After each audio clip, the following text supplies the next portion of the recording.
Uno de los principales propósitos de Pensar Providencia es el intercambio de ideas que permitan enriquecer la discusión y la generación de proyectos que vayan en beneficio de la comunidad providenciana. En este sentido, hemos creado un espacio de conversación con personas que, además de su conocimiento y experiencia, poseen una amplia vocación de servicio y en consecuencia sean un aporte relevante al interés de la comuna. El encuentro de hoy es con Álvaro Bellolio Avaria, uno de los especialistas en políticas públicas más conocidos de nuestro país, a quien agradecemos muy sinceramente darnos la oportunidad de compartir su experiencia en beneficio de nuestra comuna. Hola Álvaro.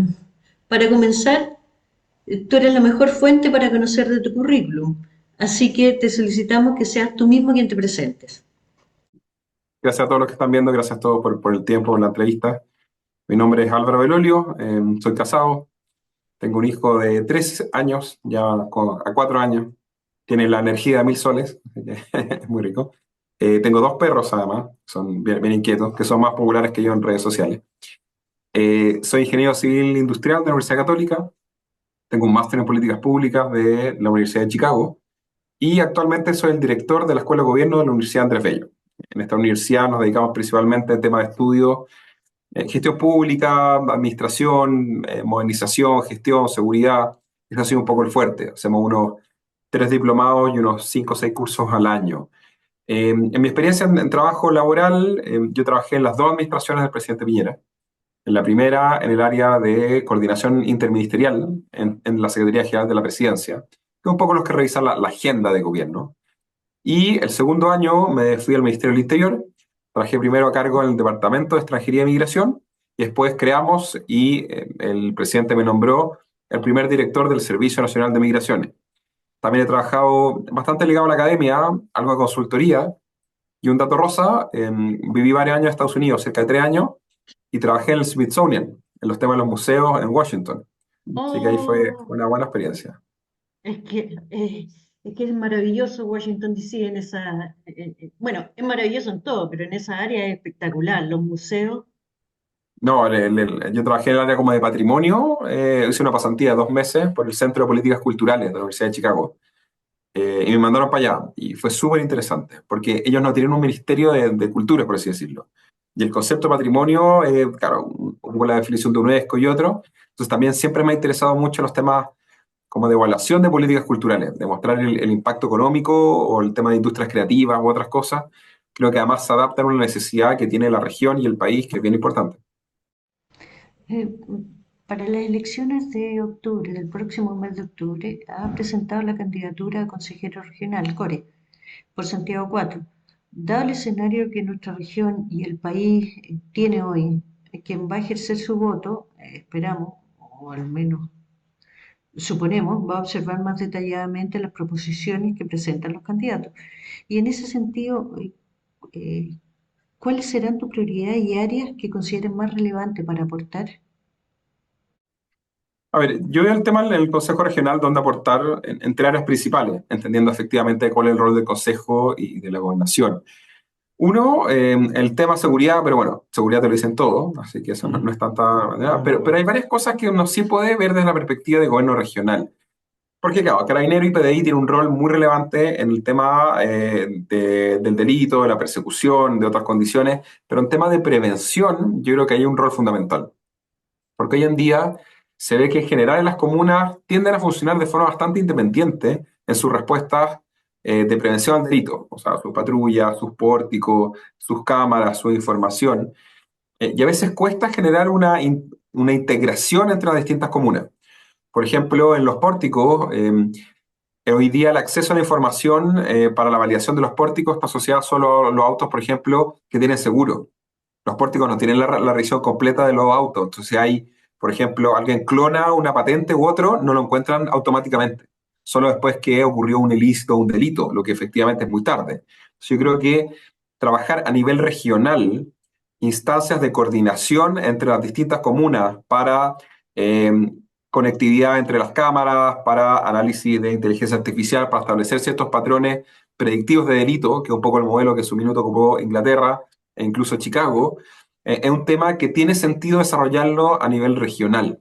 principalmente financiando, ya sea los servidores, el procesamiento, el desarrollo, la interoperabilidad entre los distintos procedimientos y cámaras. Yo creo que eso es bien relevante. Segundo, también creo que a nivel regional, otra cosa que se puede hacer tiene que ver que muchas veces cuando se hacen eventos, ya sea masivos u otros, se generan muchas externalidades que generan impacto en los vecinos. En temas de ruido, en temas de suciedad, otras condiciones.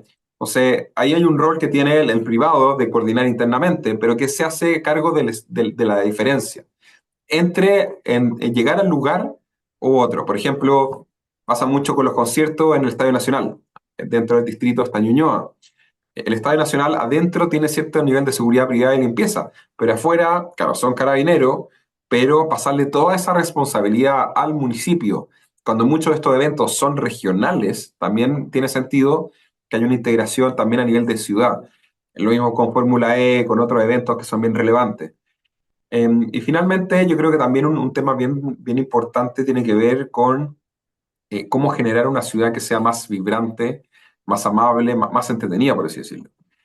Porque efectivamente el tema de la seguridad ha limitado en cierta medida nuestra libertad, nuestra capacidad de movernos. Hoy en día, por ejemplo, casi todo cierra más temprano, es muy difícil encontrar panoramas o algunas cosas a la noche, hay mucha inseguridad, también el tema de los traslados. Pero Buenos Aires también es una ciudad que tiene unos problemas, unos desafíos distintos, y si bien uno entiende el factor sociocultural, tiene cafés que están abiertos hasta la 1 de la mañana, tiene eventos, tiene vida, tiene condiciones que entregan un proceso de ser una ciudad más vibrante. Y eso se puede desarrollar con ciertos programas específicos, trabajando entre las comunas, trabajando con los emprendedores, con las pymes, con el sector cultura, con otras condiciones, para generar algunos espacios que finalmente podamos volver a ocupar nuestros espacios públicos, lo que es fundamental también para tener una ciudad más segura, para mejorar la cohesión y varios temas bien relevantes. Y lo último, perdón, sobre el tema migratorio, que si bien lo he estudiado bastante, y no hay responsabilidad directa, sí se puede decir algunos programas en temas de cohesión. Por ejemplo, en su minuto, nosotros hicimos algunos programas en el gobierno, en temas, por ejemplo, de béisbol, talleres de béisbol en colegios, para ayudar a integrar a menores, a niños, niñas, adolescentes de nacionalidad, no sé, dominicanos, venezolanos y otros, en una comunidad donde generar un liderazgo un poco distinto. Entonces, ahí como que sea una buena experiencia. Pero, pero sí creo, un poco pensando en el modelo canadiense, que debería haber un rol más activo a nivel de gobierno regional con respecto a la migración, ya sea no necesariamente una lógica de cuota, pero una migración más proactiva. Establece, por ejemplo, que cierta migración o ciertas visas de oportunidades, llamémoslo así, si son patrocinadas por gobiernos regionales, tienen una prioridad con respecto a las tradicionales, por así decirlo, lo que te puede generar una buena oportunidad y una migración que puede ser muy interesante. Ahora, todo eso puede ser en forma proactiva de parte del CORE, proponer esos programas, porque uno ve que siempre se habla de postular a los proyectos o a los programas CORE, como una forma desde el municipio o desde organizaciones, que ahí te vamos a preguntar cómo sería, cómo es la forma de hacerlo.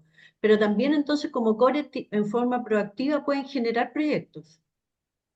En general se hacen ciertas propuestas, claro, hay dos formas tradicionales. Una es a través de los consejos, a través de los municipios, se postula un proyecto en el gobierno regional, pero también el gobierno regional tiene la capacidad, dentro de sus atribuciones, de generar programas. Entonces, ahí no necesariamente tiene que ver de una postulación específica, sino también puede ser una definición como región de qué tema hay necesidad. Por ejemplo, ahora se ha hablado un poco del tema salud mental. En salud mental se hizo un programa de intervención, algunas condiciones en ese sentido. Todo dentro, por ejemplo, del marco. O sea, el gobierno regional no se puede hacer cargo de temas, por ejemplo, de educación. Claramente está fuera de su rango y su potestad. Pero sí se podrían hacer programas más integrales y que finalmente también lleguen a un nivel un poco más amplio. Porque hay un tema que es bien relevante, que por ejemplo, en la distribución de fondos o de proyectos regionales, el distrito que yo estoy compitiendo, que es Santiago 4, que es Lobarnechea, Vitacura, Las Condes, La Reina, Providencia y Ñuñoa, prácticamente no ha recibido fondos en estos 11 años. O sea, solo Santiago Centro, el año 2023, recibió 10.000 millones y las otras comunas todas sumadas no suman ni 3.000. Entonces, realmente hay una disparidad en la lógica de entrega de fondos y uno puede ser por las postulaciones individuales de los municipios y el otro por los programas asociados, que es una lógica un poco más global, más regional. Entonces, no es que en este caso del core metropolitano, no es que cada circunscripción tenga asignado un monto, un fondo. No, hay, o sea, en general el presupuesto del gobierno regional, al menos de la región metropolitana, es cerca de unos 180 millones de dólares al año. Esos 180 millones en general se distribuyen según los proyectos que se presentan, que son analizados por un grupo técnico de como de admisibilidad que depende del gobernador. Y esos se llevan al Consejo Regional, ya efectivamente se vota si se aprueban o no. Casi todos los proyectos que llegan se aprueban, o sea, no hay grandes diferencias. Pero ahí sí también hay temas en donde el gobernador tiene posibilidad de generar programas y también donde se generó mucho el tema de la discusión del año 2022. El año 2022 hubo una dificultad en la ejecución de los proyectos. Estaba en octubre, noviembre y ya no sé, 60% de ejecución, lo que es bastante bajo. Y ellos dijeron, oye, para no perder la plata, hagamos programas a través de tratos directos para subirle el nivel de ejecución. Y ahí se generó en gran parte todo este tema de casos convenios, casos fundaciones, porque trataban de pasar rápido la plata y a fundaciones que no tenían los giros, que no tenían la expertise y que realmente finalmente terminó en lo que todos vimos, en los escándalos de corrupción y en un tema como de desperdiciar fondos públicos que todos nosotros contribuimos, que la idea era buscar mejorar la calidad de vida y terminaron enriqueciendo a unas personas específicas.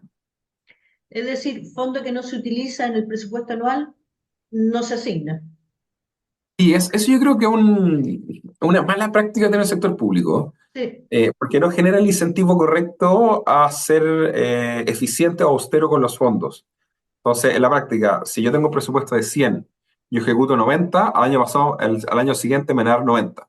Entonces, si ahí, ahí solo tenía a la DIPRES, la dirección de presupuesto, como con el garrote, recortando, viendo los programas, pero finalmente uno ve las compras públicas, las licitaciones que se hacen en los últimos 60 días, y no sé, 100, 200 millones de pesos en remas de papel, ahí es cuando se compran los autos, cuando se renuevan usualmente los computadores, no hay incentivos reales para tener un nivel de eficiencia más relevante en términos de gestión de gastos. Desde mi perspectiva, el servicio que más gasta no es necesariamente el que mejor lo hace. O sea, No, si uno claro. hace y entrega más valor público gastando menos, debería haber un incentivo con ese marco. O sea, ¿por qué no se gastó esa plata? Y lo segundo es que tener menos presupuesto no es necesariamente malo, a veces es lo necesario asociado a las necesidades que tienen o el valor público que genera este instrumento. Por ejemplo, el servicio de migración en su minuto tenía un presupuesto de 3.500 millones, que era bastante bajo, y tenía una cuenta de la cual recibía las multas y los pagos de visa. Y esa cuenta en su minuto era más de 20.000 millones de pesos. O sea, algunos decían, oye, ese debería ser presupuesto para el servicio de migraciones. Puede ser, pero no necesitábamos 20.000 millones. Se podía hacer la pega con 3.000, 4.000. Ahora están como en 8.000 y lo hacen peor que antes. Pero efectivamente hay un factor, y yo creo que ahí hay una discusión más amplia. Pero bueno, si hablamos de moderación de Estado, y podríamos estar varios programas comentando sobre eso. Sí, porque la otra pregunta es, ¿cómo, ¿cómo se hace la evaluación del trabajo de tanto del gobierno regional como de los core en términos de eficiencia y efectividad?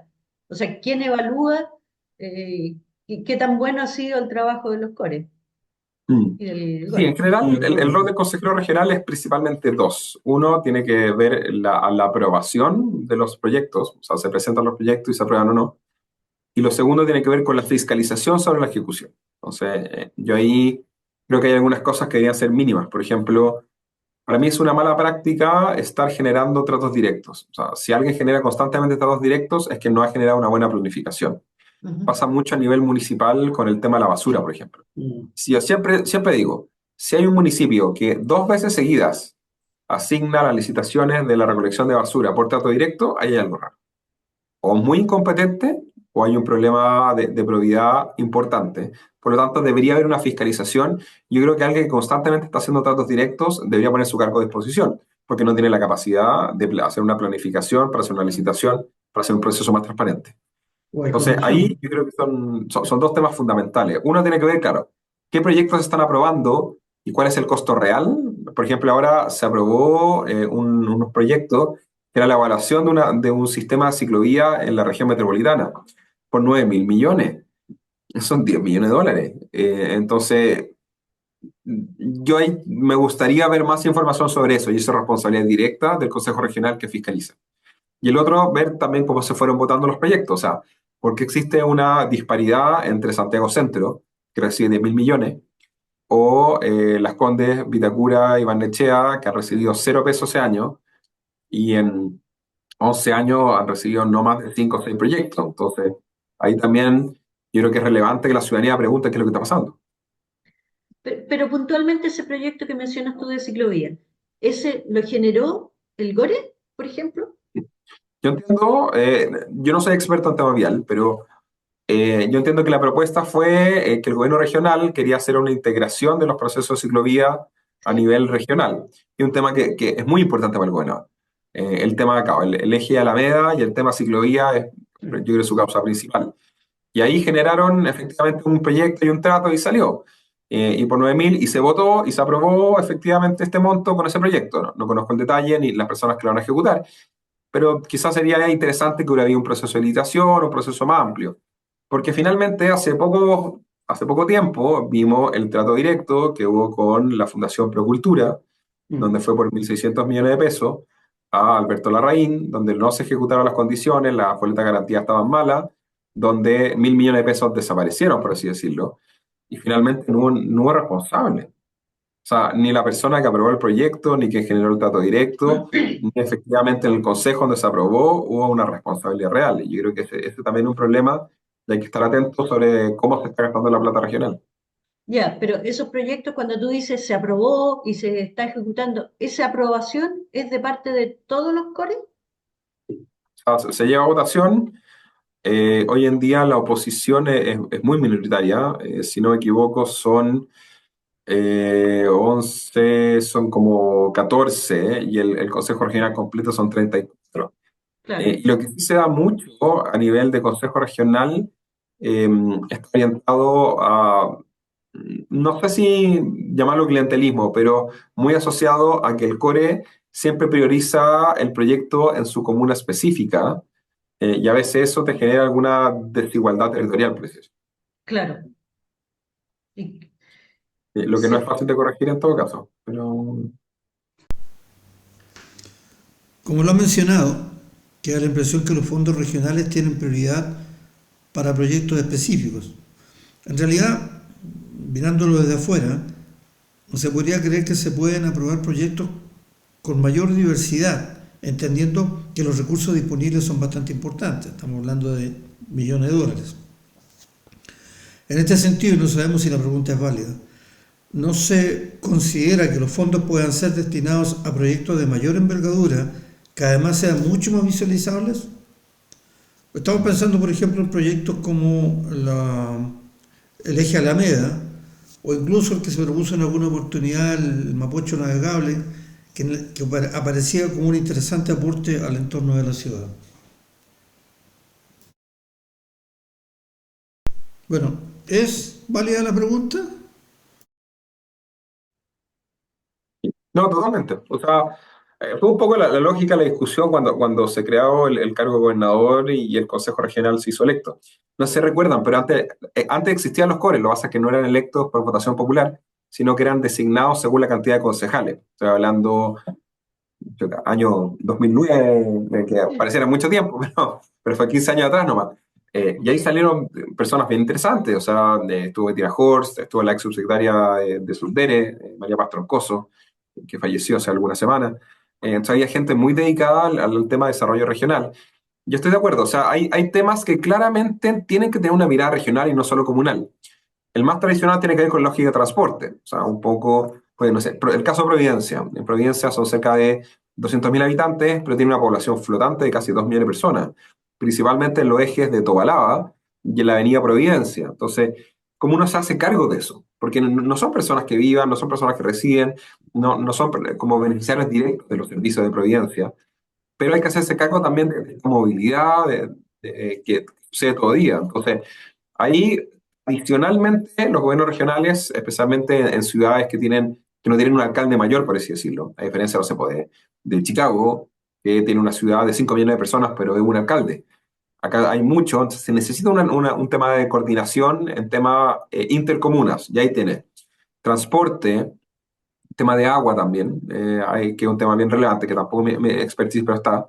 Tema de seguridad de cámaras, porque el delito no ve la frontera de la comuna, sino que se mueve entre muchas comunas. Entonces también es muy relevante tener una lógica de un trabajo colaborativo.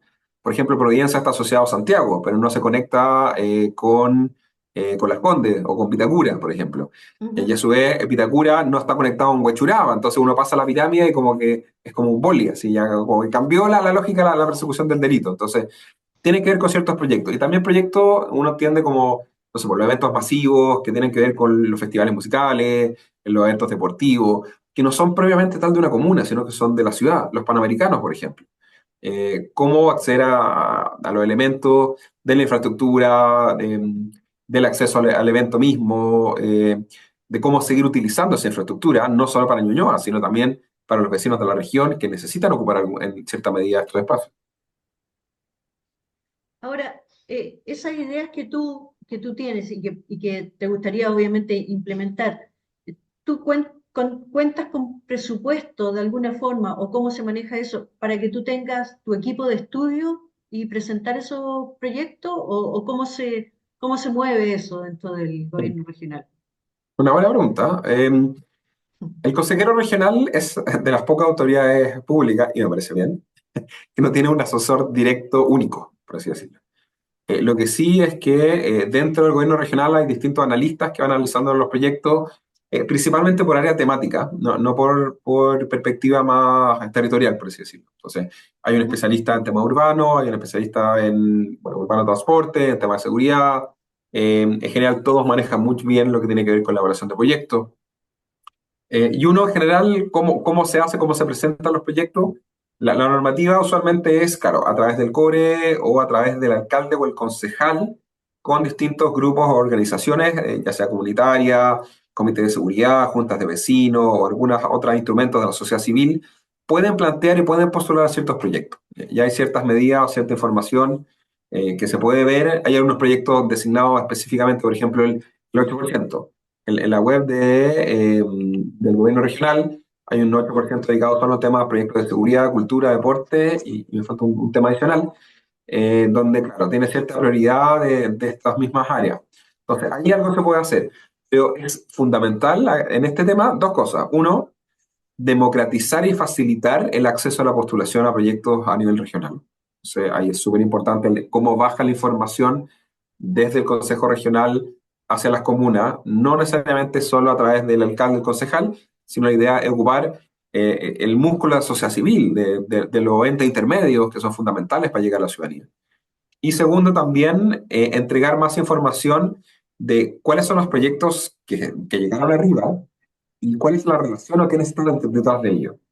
Porque finalmente uno ve y se genera la mala práctica, está el pariente de alguien, el conocido de no sé quién, entonces generando más información también ayuda a hacer un proceso que sea mucho más competitivo y finalmente lo que va a hacer que sea mucho, que genere mayor valor público. ¿Quién tiene que hacer esa pega, ese trabajo de la difusión y de llegar a quien debiera estar interesado en presentar los proyectos?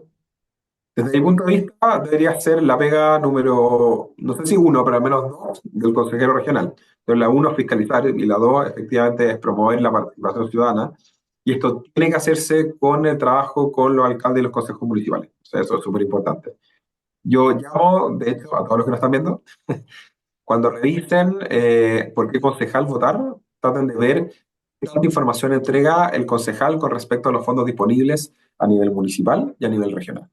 Si se los queda para él o para el grupo cerrado, ojo, mientras mayor difusión mayor se incentive la participación, es más relevante. Y en general, las democracias un poco más sanas tienen instituciones fuertes y colaboran un poco en eso. Ahí estuvo la semana pasada James Robinson acá en el Andrés Bello, que escribió el Sí. libro de ¿Por qué fracasan los países? Y él habla Mm. mucho sobre la lógica institucional, que una buena institución te ayuda a desarrollar países. Y no hay buenas instituciones si primero no hay una ciudadanía que está constantemente evaluando qué se está haciendo. Y segundo, tiene cierto nivel de participación, no la lógica solo desde educación cívica, del voto, que es fundamental.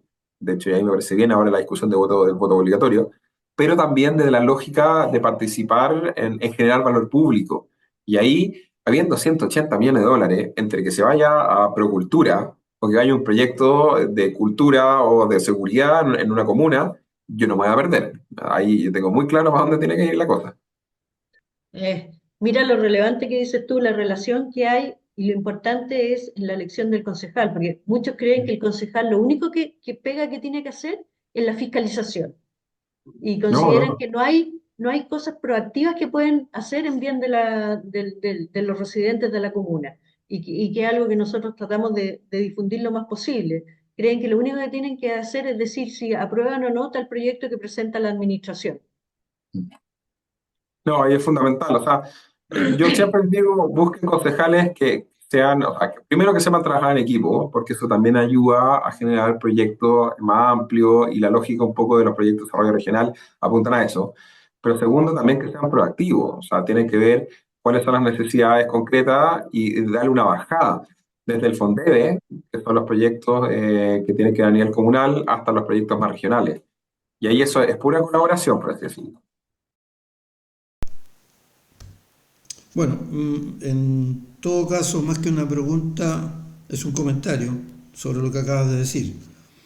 Y es que en el caso de Providencia, que es el área de nuestro interés, vemos que los concejales tienen un rol bastante pasivo y en el que variables más, variables menos, identificamos dos líneas.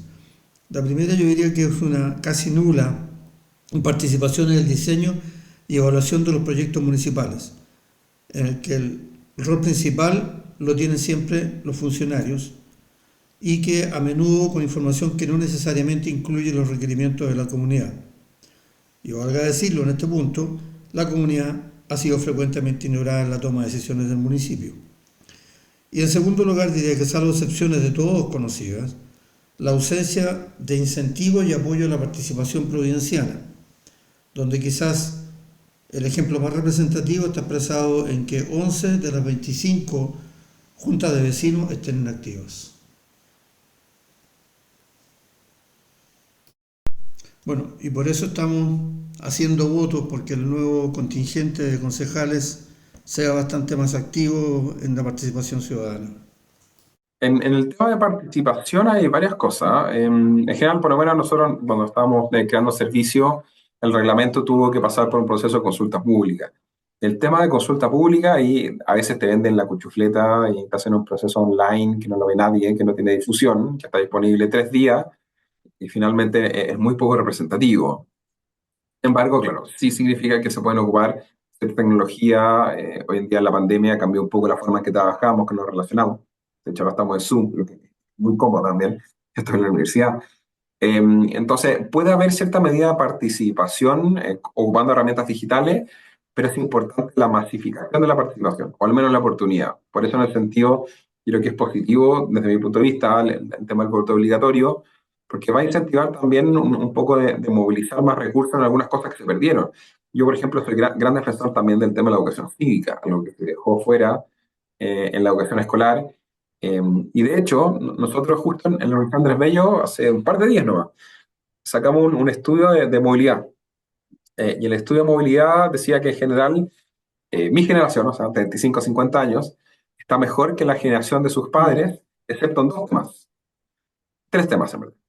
Seguridad, donde se sienten más inseguros de lo que estaban antes, que también hay muchos factores. Ujú.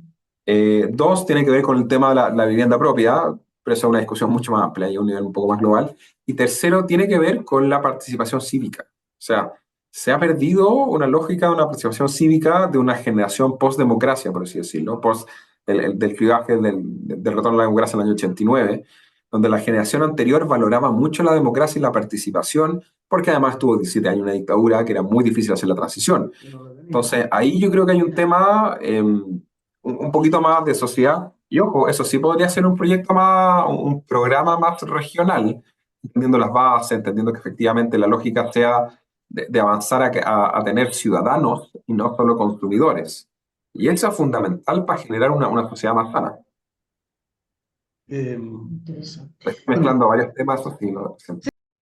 No, pero está muy interesante todo. Todo lo que has mencionado, un área y tema muy relevante a tratar.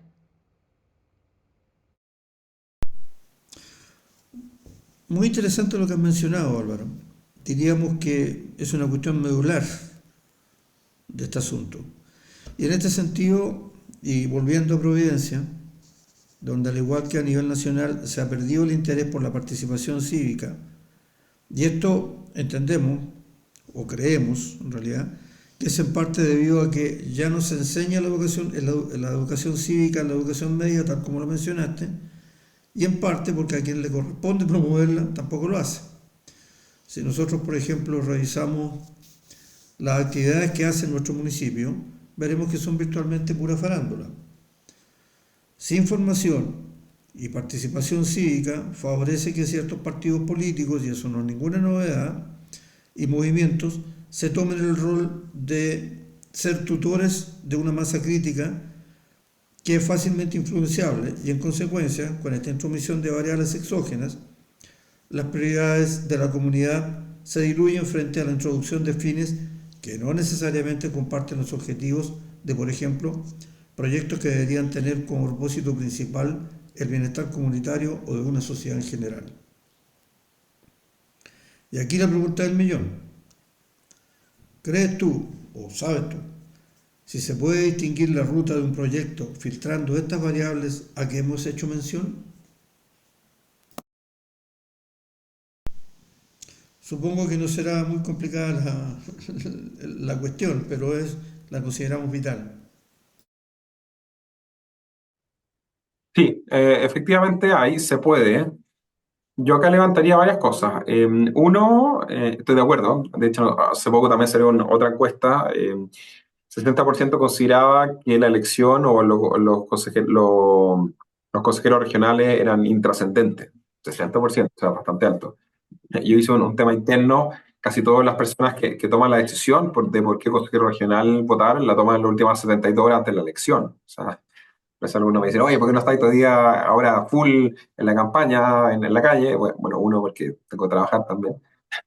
Y dos, porque finalmente el plazo, la toma de decisión, cuando hay que votar 4 veces, también tiene que ver cuál es el nivel de la intensidad o la importancia que hay.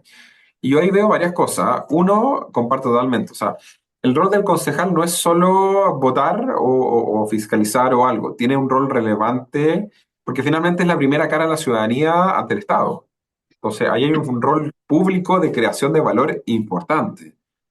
Por supuesto, y el que tiene más probabilidad de solucionarte tus problemas en el corto y mediano plazo tiene que ser el alcalde, no necesariamente el parlamentario o incluso el gobierno central. Y hay una perspectiva de la expectativa de cuáles son los roles. Muchas veces se le pide al parlamentario que trate de solucionar un problema, cuando en general los parlamentarios tienden a ver temas normativos y no solucionan muchos problemas en el día a día.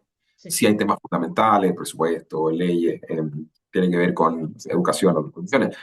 Pero ahí es súper importante la perspectiva. Sí se puede a través de ciertos grupos, asociaciones, o sea, sí hay que estar constituido formalmente, ya sea junta de vecinos, junta de seguridad u otro, se puede postular a través de un consejero regional y ir a este comité de evaluación. El comité de evaluación tiene unas pautas que son definidas, o sea, y no son arbitrarias, y si que efectivamente no funcionan, además se puede pedir por ley de lobby, pregunta a la gente que trabaja en el gobierno regional, asociado a cuál fue la decisión o la evaluación específica, se puede ir mejorando el proceso de evaluación hasta que llegue la votación. Al momento de la votación, claro, si se aprueba o rechaza, ahí no. Tiene que ver más por los factores de las personas que están presentes y las sesiones son públicas. Pero el otro proceso tiene que ser objetivo y está basado en la lógica del mérito de cumplir los requisitos normativos, por así decirlo, y no necesariamente las condiciones políticas o la buena onda o no de la persona que toma la decisión. Y yo creo que es relevante. Lo que sí comparto, y a mí, por ejemplo, yo hice un barrido de los 11 años de ejecución presupuestaria de proyectos del gobierno regional. Me costó harto juntar la información, no fue fácil. Yo soy ingeniero en computación y como que un poco me dedico a esto. Estuve hartas horas trabajando, viendo uno a uno, descargando, tuve que crear un pequeño programa que me fue haciendo el análisis. Las memorias son en PDF, son media estáticas, las tablas están del lado y son una foto. Entonces, hacerle seguimiento a estas cosas no es fácil. Yo estoy de acuerdo, y eso es un poco lo que genera cierta opacidad que hace también cierta lejanía con la ciudadanía, y eso es un desafío fundamental de la creación de valor público. Y ahí uno, bueno, tiene el Consejo para la Transparencia, que también ha hecho una pega interesante, pero la bajada del Consejo de la Transparencia, incluso la Contraloría al municipio o al gobierno regional, ahí da otra nueva discusión y otro programa muy largo. Bueno, todo lo que ha pasado con el tema de las platas, las corporaciones y cosas del estilo, además. Mm. Oye, ¿cuánto que tú recuerdes proyectos hay en estos momentos en ejecución que sean en realidad visibles a la ciudadanía? Para que Eh, en el fondo se vea que, esto es lo que hace un core, esto es lo que aprueba un core. en el caso de Providencia, por ejemplo, los últimos dos proyectos, uno fue el año 2020, que fue como 30 millones para basurero, que no creo que se haya visto mucho. Y están haciendo una pasarela del Padre Mariano. Esta la están haciendo más o menos relevante. En Ñuñoa están haciendo un tema de mejoramiento, pusieron harta plata también para lo que tenía que ver con Estadio Nacional. Acaban de hace poquito inaugurar unas patrullas y movilización para el Eje Alameda. Ahí yo tengo la duda, yo entiendo que se lo donaron a la Corporación de Seguridad de la Municipalidad de Santiago, pero iban con el logo del gobierno regional. Tengo alguna duda la perspectiva de cómo pusieron el logo en algo que fue entregado al municipio, pero hay un tema adicional. Vitacura ahora va a inaugurar, no, pero este no fue con plata regional, pero perdón, en La Reina van a poner una comisaría donde sí ha habido una plata regional asociada. Por ejemplo, en este año, el año 2023, perdón, Ñuñoa recibió 2.600 millones, muy asociado al tema Panamericanos y otros. Providencia 185 con este proyecto en Padre Mariano. La Reina 947, tema de plaza, comisaría. Vitacura, Las Condes, La Ornechea, cero. Y Santiago Centro recibió 10.324 millones de pesos. O sea, Uh, más que todo el resto sumado. uh. Hay una diferencia territorial importante. Entonces, con esto de la relevancia de, por ejemplo, quién sale Gore, también es relevante asociado con los cores. O sea, eh, la relación es más que obvia. La relevancia de quién sale como gobernador regional. Ah, y también una pregunta que uno hace después como de vuelta. Viendo toda esta disparidad, ¿por qué no salió en la prensa? ¿Por qué no se hizo el punto político? ¿Por qué no se levantó varios los temas? En otras regiones ha pasado. Bueno, en Coquimbo sacaron a la gobernadora regional por unos temas de plata importantes.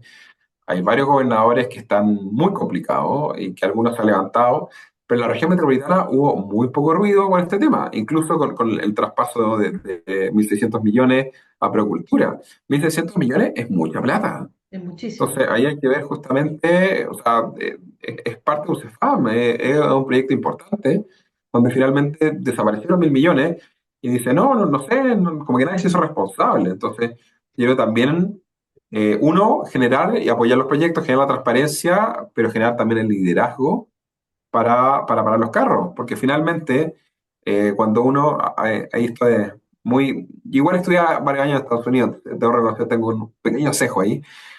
Los padres fundadores, si no me equivoco, decían, hay un dicho de uno de los libros, de los cuatro padres fundadores, que dice que finalmente, ¿por qué necesitamos controles? Porque claro, si los hombres fuéramos ángeles, Tomás dice, si los hombres fuéramos ángeles, no necesitaríamos controles. Pero como no lo somos ángeles y quienes no nos controlan tampoco, tenemos que tener un sistema de pesos y contrapesos y hay constantemente una evaluación. Porque Sí, finalmente también, ¿quién evalúa al evaluador?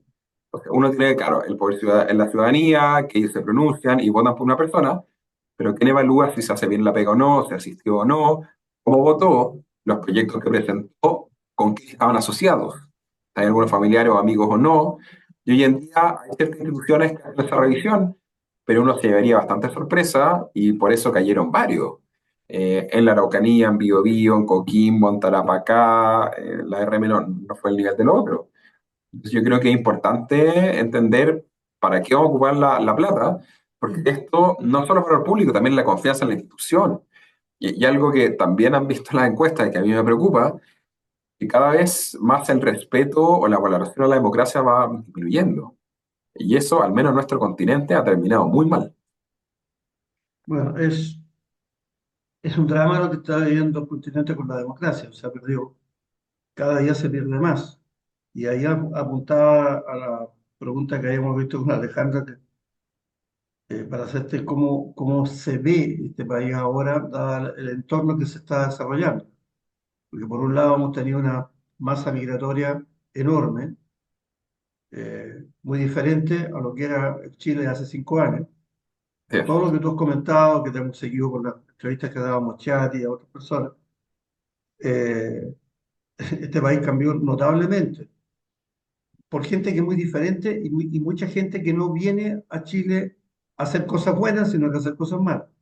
Pero además hemos sido víctimas del avance de las organizaciones criminales, de la droga, que todo ha ido minando la democracia. Claro, caso de Venezuela, caso de Colombia, caso de Ecuador, Perú, Bolivia, Brasil, Como estaba Argentina antes. y en la Argentina hasta antes de Milei. Sí. Entonces, nosotros nos preguntamos si en esta situación, ¿cuál es la salida? Si es que existe.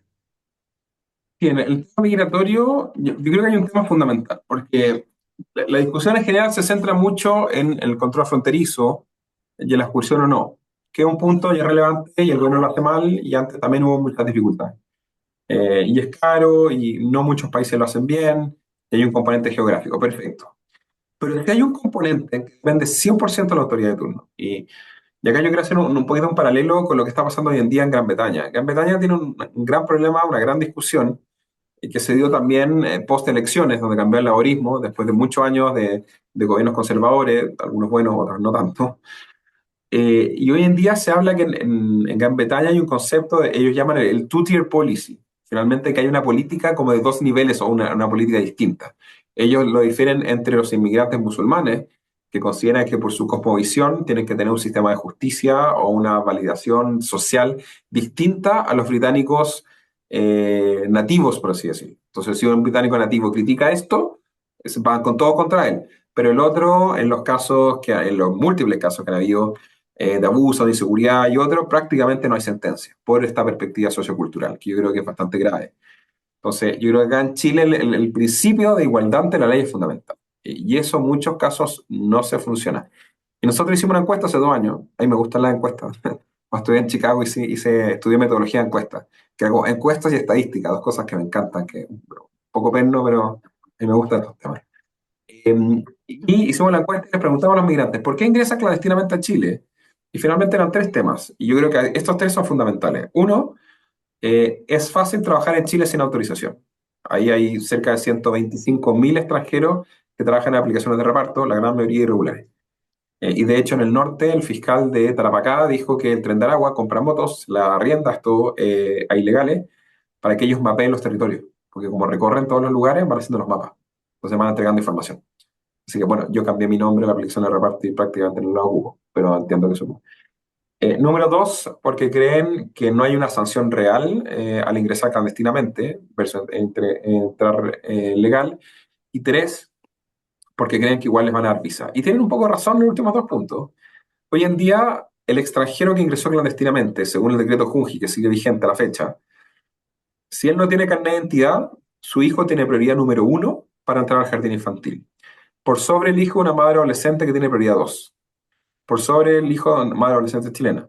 Por sobre el hijo de una madre que pertenece a pueblo originario que tiene prioridad 3. O sea, si tú tienes 3 niños, es primero el hijo inmigrante, segundo el hijo de la madre adolescente chilena y tercero el caso del hijo de la madre pueblo originario. Entonces, eso claro, en ciertas comunas no te genera unos problemas, pero en Alto Hospicio, en Calama, en Antofagasta, es brutal. O sea, hay un tema, entonces se genera esa situación de disparidad, de two-tier policy.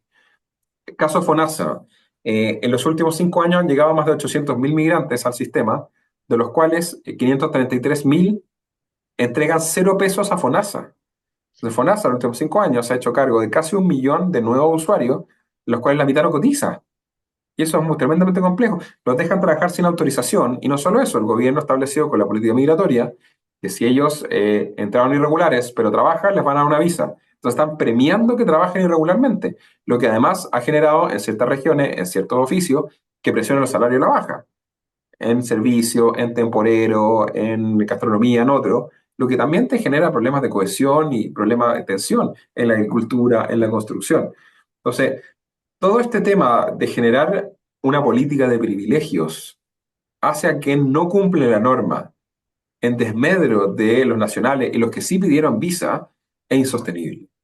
Y eso es uno de los grandes problemas, porque te genera, o sea, no solo la sensación de justicia, sí es cierto, porque efectivamente hay un componente territorial, porque no hay una necesidad de cupos de jardines infantiles para hijos de extranjeros tan potente en, no sé, ponle Huechuraba, que en Alto Hospicio, o que en Lampa, o que en San Antonio, o que en Valparaíso.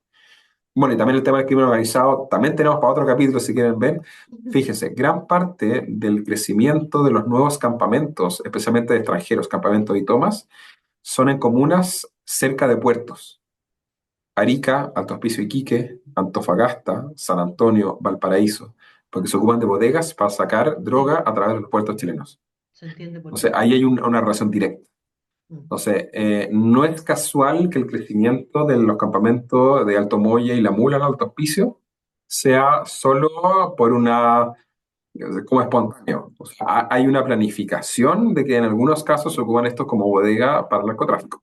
Y eso es 100% crimen organizado transnacional. No sé si subí mucho el ánimo con la conversa, No, pero, no, no, lo que pasa es pero se pueden hacer algunas cosas. O sea, hay que quitar esos incentivos. No hay que pero darles privilegios, hay que controlar la frontera, hay que ocupar la reconducción, hay que expulsar, pero finalmente también hay que terminar con esta realidad donde se le entrega privilegio por sobre los nacionales, que es tremendamente injusto y que termina generando un incentivo a que sigan llegando ilegalmente a Chile.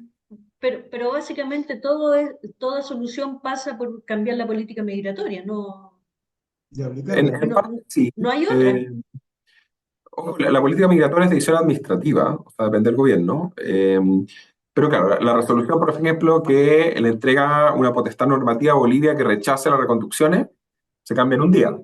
Fue una resolución exenta que publica el Servicio de Migraciones. El convenio que le da prioridad a los hijos de extranjeros que entran irregulares es un convenio entre la Junji y el Ministerio de Interior. Se demoran un día en derogarlo.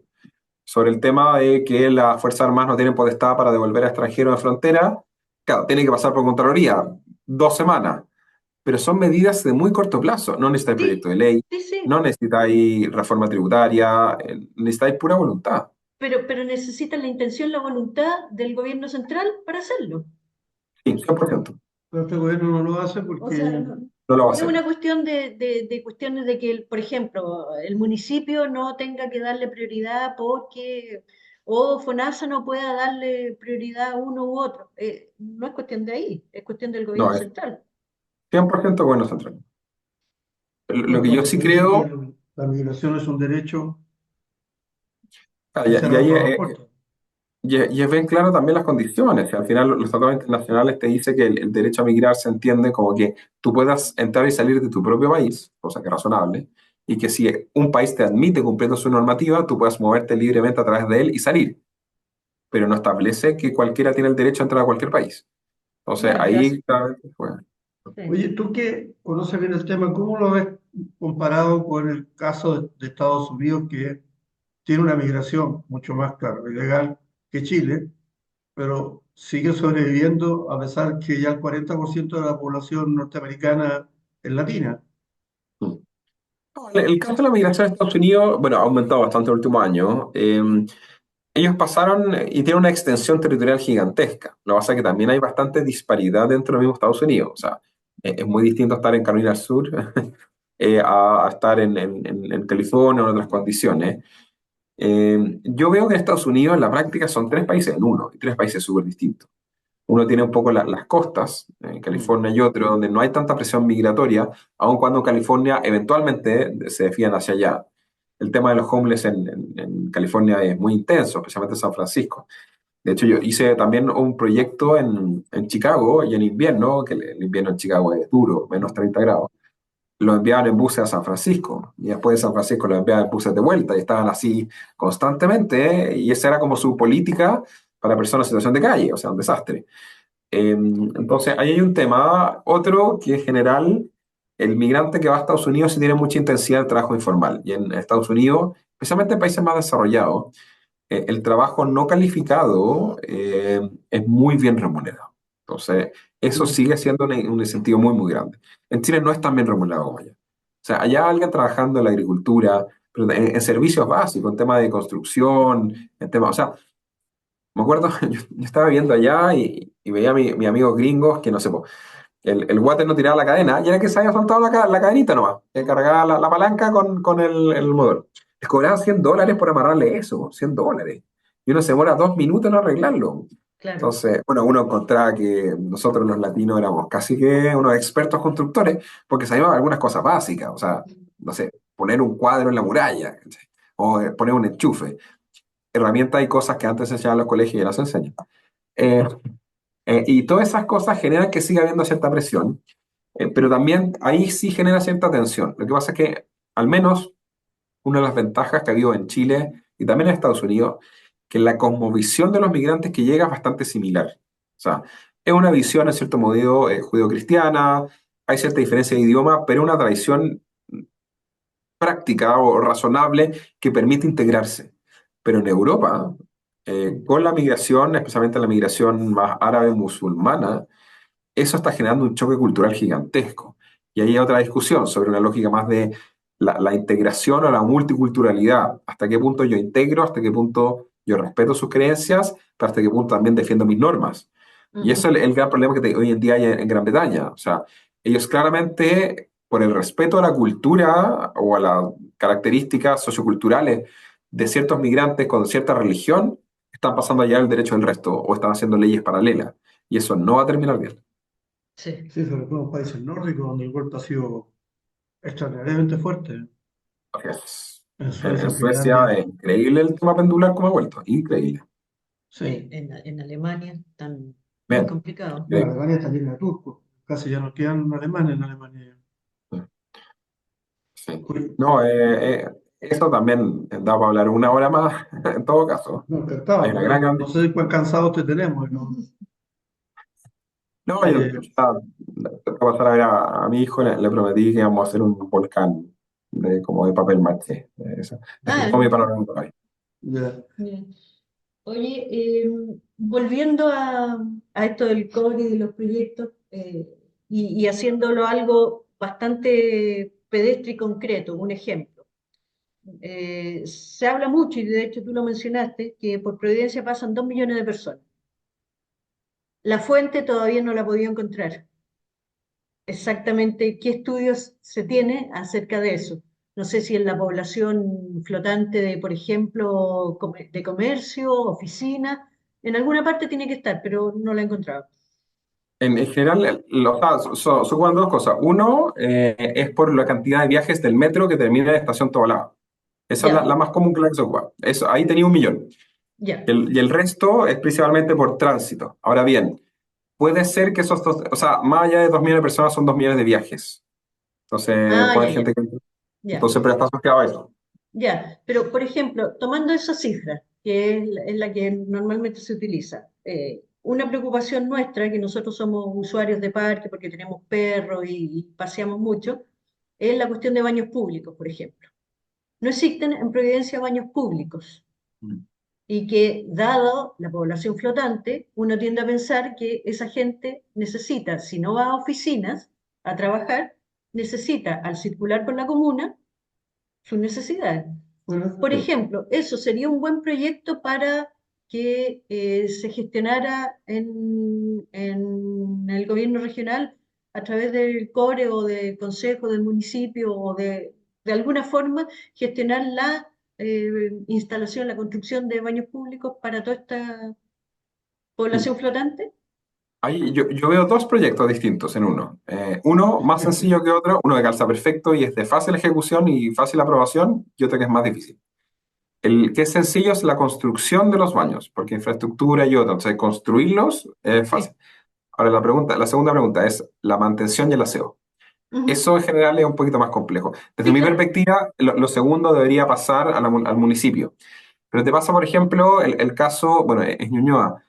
Las plazas que están debajo de los metros no son propiedad de los municipios, sino de metro. Entonces, por ejemplo, la que está al frente de Plaza Gaña, que está la pileta verde con, yo la última vez que había una mochila flotando, nadie lo controlaba, había una cámara, no había nada más, un desastre. Y era por eso, porque abajo está la estación de Plaza Gaña, entonces arriba está, y eso si bien la propiedad es de Metro, usualmente el Metro le entrega la mantención a los municipios. Y en este caso el municipio de Ñuñoa no tomó la mantención. Entonces quedó en un limbo, en botado. Entonces acá el proyecto. Hacer un proyecto en la lógica de incentivar o construir baños públicos, eso es razonablemente sencillo y creo que debería flotar. Tiene sentido de la perspectiva social, de higiene, tiene externalidades positivas, te genera un poco la relación, se hace cargo de la externalidad de estos movimientos. O sea, claramente un proyecto que tiene sentido regional. Y la segunda pregunta es, ¿cómo lo mantienes? Por curiosidad de la vida, tengo varios amigos japoneses que trabajan en el gobierno. Cuando fui a estudiar allá me hice muy amigo, encontraba muy interesante. Y ellos tienen unos baños públicos extraordinarios, extraordinarios. De hecho, fui invitado por el gobierno japonés para allá. Y ahí, claro, es la prefectura que se hace cargo de la mantención, más una cultura propia de ellos que siempre tratan de mantener la limpieza exacta. Y tienen cosas muy prácticas. Por ejemplo, tienen un baño que es todo de metal. Entonces salen y lo mojan entero así. Entonces hace como un saneamiento automático. Entonces existe la tecnología que permite reducir de forma importante los costos de mantención. Pero ese es el punto más relevante. Entonces ahí yo creo que una coordinación con el municipio se podría generar la infraestructura y la concesión y que el municipio lo mantenga. Y ahí probablemente algunos municipios van a querer cobrar por el uso y otros no. Entonces si cobras es No, más barato. pero ahí también se puede gestionar esto que se habla mucho de la participación público-privada, en que, por ejemplo, a través de privado, a través de la propaganda, el marketing y todo lo que les encanta, puedan gestionar el mantenimiento de eso. De todas maneras, sí, sin lugar a dudas. De Bueno, hecho, me parece Que, un que- proyecto muy razonable. que queremos iniciar una campaña para eso, porque es realmente deprimente pasarse por los plazas y parques donde están los baños ahí a la vista, porque No, y en hartos temas más también, como en el metro, que sacaron los basureros, sacaron las bancas, lo hacen menos amigable, y especialmente una sociedad que además está envejeciendo. Entonces, yo creo que hay hartos proyectos para hacer. No, sí. pero me parece una muy buena idea. Incluso uno podría, en las ciertas plazas, uno podría tener baños móviles incluso. O sea, existe esa tecnología a ciertas condiciones y un tema de voluntad y prioridad. Bueno, hay áreas en Providencia que tienen bastantes baños públicos, digamos. Este parque que está aquí en la Costanera, nosotros nos movemos también a veces por el río, ahí encuentras bastante uso de baños públicos en esos lugares. Cuando uno va con perro tiene que ir más complicado porque los perros se dan al tiro a la caca, digamos. Sí, claro, van a ver. Sí. Bueno, el tema de los perros también, por ejemplo, en los caniles, yo creo un tema bien relevante es separar como perros grandes, perros chicos. También bueno, es un proyecto. en los caniles nosotros vimos mucho en Estados Unidos estas plazas que implementan, y que también es otro proyecto muy interesante, que implementan que todas las fecas se utilicen para residuos orgánicos, y en las mismas plazas gestionan iluminarias, porque se recicla la feca y genera energía, Biocombustibles, efectivamente. biocombustible. Entonces lo que generan es que la iluminaria, la energía eléctrica de la propia plaza está generada por la feca de los perros. Sí. También hay estos temas sobre el tema del fomento a la responsabilidad como padre de una mascota, por así decirlo. Pero ahí, claro, hay un tema bien relevante sobre cómo un cuidado saludable, en la lógica de cuidar y de aprovechar estas externalidades, porque si efectivamente tú recoges los residuos del perro, generando energía, es una muy buena solución y muy efectiva también, po, y disminuye los costos. Pero claramente todas estas medidas y la innovación ayudan mucho a estas cosas. Tengo un amigo que es biotecnólogo, que le encantaría esta conversación, porque él se dedica como justo a estas cosas. Bienvenido, porque es que nosotros le estuvimos dando vuelta harto a traer ese proyecto acá, que lo vimos mucho allá en Estados Unidos, pero tú sabes que uno empieza a perderse en los proyectos, pero es muy interesante porque además técnicamente es muy fácil. O sea, Yes. bueno, te metes un poquito en la ingeniería pero es fácil, y el proyecto es además, como dices tú, con varios, varias ganan con ese proyecto. Sí. No, muy interesante. Bueno, Álvaro, dile a la gente que te está viendo por qué quieres ser core y por qué debieran ir a votar por ti. No, yo quiero hacer core principalmente porque primero siempre, o sea, al menos de lo que he estudiado, el desarrollo regional es fundamental. O sea, uno constantemente se queda con la expectativa que la solución tiene que venir desde arriba, tiene que venir del gobierno central, tiene que venir desde alguien, y realmente si uno no interviene a nivel local y regional no va a ocurrir. Y quiero ser consejero regional, uno, para fiscalizar que la plata vaya donde tenga que ir, para que la prioridad esté en los temas que realmente mejoran la calidad de los vecinos, en temas de seguridad, en temas de uso de espacios públicos, en temas de hacer una vida más amigable, más sana. Y eso es fundamental. O sea, yo encuentro que con 180 millones de dólares se podría sacar el jugo a la región. Y creo que falta mucho por hacer. Muchas veces uno siente que está muy abandonado, que ante las externalidades de los ruidos, de los eventos u otros no pasa nada. Tenemos casi un toque de queda autoimpuesto por los temas de seguridad, otras condiciones, por falta de luz, por lo poco amigable que a veces en la ciudad. Entonces, yo creo que claro, hacer core para generar, para llevar ciertos proyectos que hagan tener una buena vida en la región y desarrollar la región. O sea, la región metropolitana tiene mucho potencial, podría ser incluso mucho más de lo que es Buenos Aires. Buenos Aires es una ciudad que es reconocida internacionalmente también por su entretención, por su vida, por varias cosas más. ¿Por qué votar por mí? Bueno, yo estoy full dedicado a temas de política pública, me he dedicado prácticamente toda mi carrera. Tengo mucha experiencia sobre el tema, me tocó ser jefe de servicio, fue el director del grupo de trabajo de migraciones de la OCDE, o sea, también me tocó ver el tema a nivel global, me tocó trabajar en Estados Unidos, en ver proyectos en temas de cultura, en temas de servicios, me tocó tramitar leyes, me tocó revisar presupuestos, ejecutar presupuestos, fiscalizar. O sea, entiendo muy bien cómo funciona el gobierno local, los gobiernos regionales. Tengo la capacidad también para hacer esta bajada sobre cómo postular los proyectos, qué proyectos se están mostrando, quiénes están asociados, lo que debería ayudar a hacer un proceso que sea mucho más efectivo en finalmente la razón por la cual estoy en política pública, que tiene que ver con mejorar la calidad de las personas y darle un buen sentido y una esperanza también a mi hijo que tiene 3 años y va a estar en 20 años más y creo que puede ir a la plaza, que puede ir a un concierto y que puede volver a la casa. Y que puedo volver a la casa, sí. Sí. Buen punto. Oye, y... Ya era una más. Ah, era una No, más. si quieres parar nada más. No, pensando en que nuestro fuerte está en Providencia Sí. y que probablemente aquí nosotros podemos movernos con más facilidad. ¿Qué nos, qué aporta, ¿Qué mensaje? qué mensaje le daría al votante de Providencia? Bueno, en Providencia, al menos lo que yo he visto, claramente la gente de Providencia es muy agradecida de la buena vida, de la vida de barrio, de lo que es Providencia históricamente, lo que ha sido y mantener eso. O sea, no quiere que la inseguridad que está en Santiago Centro o Recoleta suba. No quiere que no pueda ocupar sus espacios públicos, sus caniles, sus parques, sus plazas en las tardes, en las noches por la inseguridad.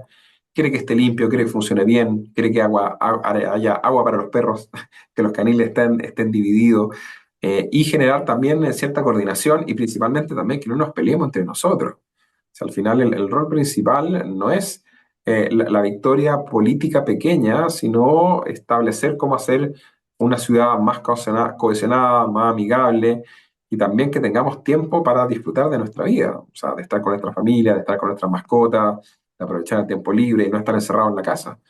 Yo creo que una sociedad que se autoencierra es una sociedad muy triste. Y finalmente, si ustedes no quieren eso, la idea es tratar de generar proyectos, no solo con el alcalde de Providencia, el cual es mi hermano, el futuro alcalde de Providencia, sino con los otros 51 alcaldes, porque Providencia tiene temas con Ñuñoa, con Santiago, con La Conde, con La Reina, con otros, desde cómo se está manejando el parque intercomunal, hasta cómo se en la ciclovía, hasta el tema de transporte, hasta el tema de reciclaje, hasta el tema de seguridad, hasta el tema de las mantenciones de los árboles por los cortes de luz. Entonces, ahí efectivamente se puede hacer y pensar a nivel local de la comuna, pero también a nivel de la región que queremos. Y parar las patentes de alcoholes Sí. y la invasión del comercio. Sí, Sí, lo que pasa es que nosotros vemos por el lado de que sí es cierto, hay gente que le gusta la vida nocturna y todo eso, pero de acuerdo que tiene que ser también en forma responsable y hay que evaluar mucho eso cuando en barrios residenciales empieza a invadir el comercio nocturno, que totalmente. implica mucho dentro de la buena vida el buen dormir, como le comenté en un comentario que hizo Jaime. El adulto mayor, que en Providencia hay muchísimo, un gran porcentaje, grupo etario, las personas mayores, necesitan un buen dormir y no quieren que los comercios con venta de alcohol le generen un mal pasar en las noches y también en el día. Y con todo lo que significa eso de la droga y el comercio ambulante, hay una serie de cosas que ayudan a que no se tenga un mejor vivir. Y entonces por eso estamos también abogando, para que, si bien es cierto, hay cosas buenas, pero que queremos que se mejoren y que vayan con esa mente, con ese objetivo en la mente, las personas mayores, que en Providencia son muchísimas. El Consejo ha distribuido varios barrios de Providencia por la invasión de las patentes de alcohol y por comercio. Y un concejal dijo el otro día que si no nos gustaba no fuéramos. No, eso no tiene sentido. Y también, ojo, se piensa que la vida nocturna solo está asociado como a la discoteca o la cosa del estilo. A mí me gusta mucho más la lógica del café, la biblioteca, el restaurante. A mí me encanta salir a comer. Entonces también hay ciertas condiciones. Entonces, yo estoy de acuerdo. O sea, yo creo en todo caso que la discusión sobre el tema de patente de alcohol Providencia tiene un barrio asociado a esto, que es Barrio Italia, que es muy evidente dónde está, que también tiene sus dificultades, sus características, pero se entiende y está. Pero eso no significa que hay que empezar a seguir con esta vida nocturna a barrios más residenciales que tienen otras características. Entonces, Claro. creo que es bien relevante la segmentación, pero también hay que ser muy respetuoso con quién llegó primero. Entonces, si las personas o el edificio u otro llegaron primero al barrio, intervenirlo bajo esas condiciones, va en contra de esta vida de barrio también que se busca. Entonces, y hay que Claro, tener esa y condición. Sí. quitémonos, pensemos y distribuyamos y regulemos, en el fondo. Entonces ahí uno ya sabe a qué atenerse en el fondo, pero no que esté con esto de que vendrá otra, cómo irá incrementándose el sector, cómo irán a cambiar las reglas, en el fondo, para mí vivir. Pero, bueno, eso es un tema también que nos interesa Sí, mucho y que ojalá tu debería para hermano, otro. bueno, tu hermano también hizo el posgrado en políticas públicas. Yo me especialicé en políticas culturales y en encuestas y en análisis de datos, y Jaime se especializó especialmente en temas de educación y salud. Esos son como sus grandes temas. Ya. Eh, Así que Son vamos a 5 ramos conversando de con él. diferencia. Ahí tenemos una conversación pendiente con él también, Y así de la que respuesta Sí, de estamos todas ahí maneras. contestando. No, Es buenísimo. también un área de nuestra inquietud. bueno, Sí. Oye, Oye, muchas gracias por la invitación. Estuvo muy interesante la conversación. Ojalá haya sentido. Un saludo a todos los que nos vieron y escucharon hasta el final. Y vamos por una mejor Providencia, una mejor región metropolitana, con transparencia, con seguridad, una buena vida, con una ciudad que sea entretenida, vibrante y que sea respetuosa. Eso es fundamental. bueno, muchas oye, gracias a ti, Álvaro. Súper. muy agradecido, realmente interesante, hemos aprendido una enormidad. Y Hoy día en la está tarde. entretenido, fueron muchos temas, así que ahí fue bien entretenido. Y que no sea la última. Y que no sea algo. Y feliz. Ya, Bueno, excelente. Que tengan súper, una buena Chao, tarde. gracias, gracias. mi amor. Chao. Luego. Chao, chao.